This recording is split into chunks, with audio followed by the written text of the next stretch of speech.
अस्सलाम वालेकुम दोस्तों। आज हम आपको शेयर करते हैं कि हम बर्ड्स की जब रिंग डालते हैं तो रिंग डालने का क्या मेरा तरीक़ा है और हम बर्ड्स की फिर रिकॉर्ड कीपिंग कैसे करते हैं। ये हमारे पास एक पेयर है, 6 नंबर खाने में लगा हुआ है हमारे पास, और ये पेयर है पार ब्लू पर्सनाटा स्प्लिट ऑफलाइन मेल है और ब्लू पर्सनाटा की हैन है। अब यहाँ पर हमारे पास 3 बेबीज़ आए हुए हैं इस पेयर के। हम इन 3 बेबीज़ की एज हो चुकी है अब रिंग डलने की। ये हमारा रजिस्टर है इस साल का, जिसमें हम अपनी रिकॉर्ड कीपिंग करते हैं सारी।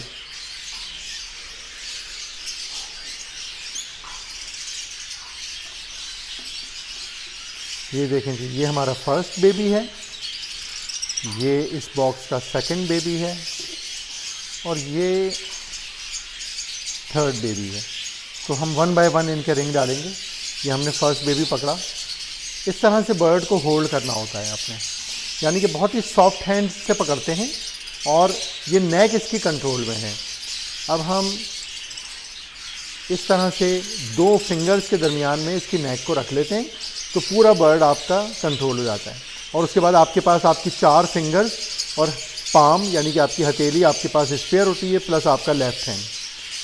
इस तरह से 3 फिंगर्स को आगे किया। ये मैं दोबारा दिखाता हूँ। ये देखें, मैंने 2 फिंगर से इसको होल्ड किया हुआ है और ये अपनी उंगलियों से मैंने लेग को इसकी होल्ड कर लिया। इसकी जो 3 फिंगर्स आगे वाली हैं, जब बर्ड स्टिक पे बैठता है, ये 3 फिंगर्स इसकी आगे होती हैं और ये एक पीछे होती है। तो हमने इस तरह से किया, पीछे वाली फिंगर को ये हमने होल्ड कर लिया, सामने की 3 फिंगर्स को स्ट्रेट कर लिया। ये हमारे पास रिंग है 2024 के, और ये शराफत भाई जो कि प्रीमियर रिंग मैन्युफैक्चरिंग उनका नाम है, ये उनके बनाए हुए रिंग्स हैं। माशाल्लाह बहुत अच्छे रिंग्स होते हैं शराफत भाई के। ये अब हम डालेंगे। हमने रिंग्स लेग्स को स्ट्रेट किया। सबसे पहले जो सबसे बड़ी फिंगर है वो इसके अंदर डाली हमने रिंग के। उसके बाद जो सेकेंड मोस्ट लेंथी फिंगर है वो उसका नेल इसके अंदर डाला। उसके बाद जो थर्ड फिंगर है इसका नाखून पे हमें तवज्जो रखनी होती है कि नाखून रिंग के अंदर जाना चाहिए। ये चला गया। हमने आहिस्ता आहिस्ता रिंग को पीछे किया। अब जब इतना पीछे आ गया तो हमने ये तीनों फिंगर इस हाथ से पकड़ ली आहिस्ता से और रिंग को हमने पीछे करना शुरू किया। अब ये बर्ड का साइज़ बेबी का थोड़ा सा बड़ा है तो ये रिंग फंस के आ रहा है। हमें इस रिंग को कम से कम 2 दिन पहले डाल देना चाहिए था। थोड़ा सा मुश्किल से आया है लेकिन ये रिंग आ गया है। ये है जी 58 नंबर, 58 नंबर है। मेरा रिंग कोड है AR04, ये लिखा हुआ है इसमें 2024 हॉरिजॉन्टली लिखा हुआ है और रिंग सीरियल नंबर है 58। अब हम देखें जी किस तरह से लिखेंगे।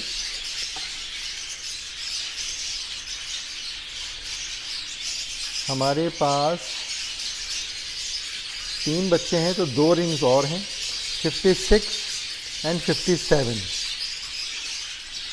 ये हम यहाँ रख देते हैं तो हम सीरियल वाइज लिख लेते हैं 56, 57 एंड 58। अभी क्योंकि बच्चों के कलर इतने प्रोमिनेंट नहीं हैं तो यहाँ पे बर्ड नेम लिखा जाएगा। बेसिकली देखने में ये ब्लू पर्सनाटा लग रहे हैं लेकिन अभी ऑफलाइन बनेंगे या नहीं, या स्प्लिट ऑफलाइन बनेंगे तो वो अभी हमें नहीं पता। तो यहाँ बर्ड नेम लिखते हैं। जिस तरह ये 54 नंबर पे हमने क्रिमिनो लिखा हुआ है, इसी तरह जब इनके ये बच्चे थोड़े से बड़े होंगे और इनका कलर बिल्कुल प्रोमिनेंट हो जाएगा तो हम यहाँ इन बच्चों का क्या कलर है उसके हिसाब से बर्ड का नेम लिखेंगे। फॉर एग्जांपल अगर ये ब्लू पर्सनाटा ऑफलाइन बनेंगे तो हम लिखेंगे ब्लू पर्सनाटा ऑफलाइन, या कोबाल्ट पर्सनाटा ऑफलाइन, या पार ब्लू पर्सनाटा ऑफलाइन, इस तरह से जो भी बनेगा। यहाँ पर हम जेंडर लिखते हैं। ये हमारा जेंडर का कॉलम है। जब हम DNA करवा लेते हैं, जब बर्ड्स बड़े हो जाते हैं तो फिर यहाँ पे मैं जेंडर लिख देता हूँ।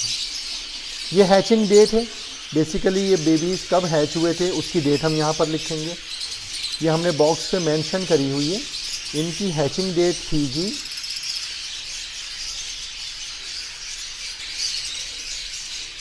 1 नवंबर 2024।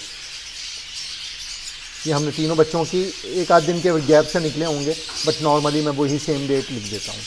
फिर इनके ये हमारा नेक्स्ट पेज पे है, पेरेंट्स इनके क्या हैं। तो फादर है जी पारब्लू पर्सनाटा स्प्लिट ऑफ लाइन, तो ये हमारा फादर का कॉलम है।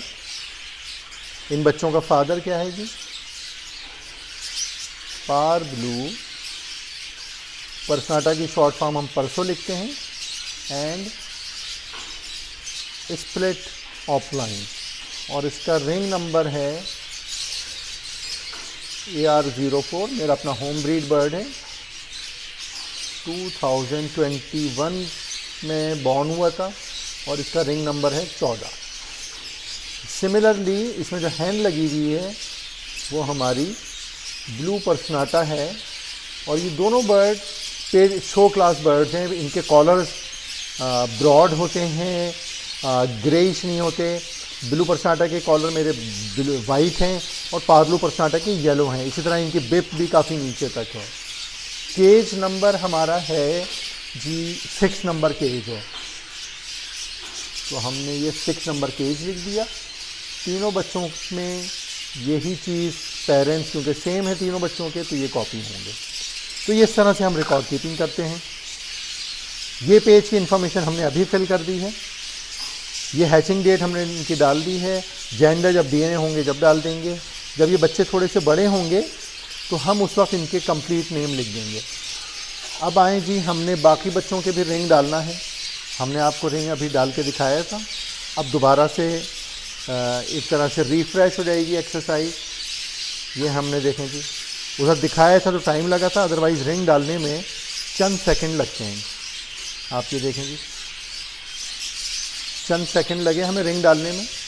तो जब आप यूज़ टू हो जाएंगे और प्रैक्टिस आपकी अच्छी हो जाएगी, जैसे हमने बर्ड ऐसे पकड़ा, 3 फिंगर आगे करी, इसको पीछे किया, फिर इस तरह होल्ड किया, ये हमने रिंग उठाया, पहली फिंगर का नाखून, दूसरी फिंगर का नाखून, तीसरी फिंगर का नाखून अंदर किया और रिंग छोड़ दिया, फिर आहिस्ता से रिंग को पीछे किया, और उसके बाद ये आराम से रिंग पीछे आ गया। ये इस तरह से रिंग डालने का प्रोसेस कंप्लीट हो गया।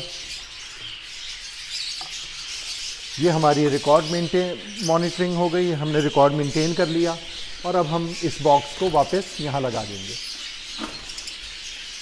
रिंग डालने का और रिंग का रिकॉर्ड कीपिंग करने का फ़ायदा ये होता है कि हम कुछ साल के बाद भी अगर इस बर्ड को देखना चाहें कि इसमें किन किन चीज़ों का ब्लड है, तो हम रिंग नंबर देखेंगे, अपना रजिस्टर देखेंगे, और हमें सारा पता चल जाएगा कि इसके पेरेंट्स क्या थे। फिर अगर हम इसके पेरेंट्स भी देखना चाहें तो इसी तरह रजिस्टर में हम पिछले सालों में जाएंगे, तो पेरेंट्स किन बर्ड से प्रोड्यूस हुए थे हमें वो भी पता चल जाएगा। दिस इज़ कॉल्ड पे डिग्री मेंटेनेंस। कि पे डिग्री को जो हम मेंटेन करते हैं ना, तो कम से कम पिछली जनरेशन्स का पता हो कि इनके बर्ड्स की क्या थी, वो इस तरह से रिकॉर्ड कीपिंग करके पे डिग्री मेंटेन की जाती है। बहुत शुक्रिया, खुश रहें, खुदा हाफ़िज़।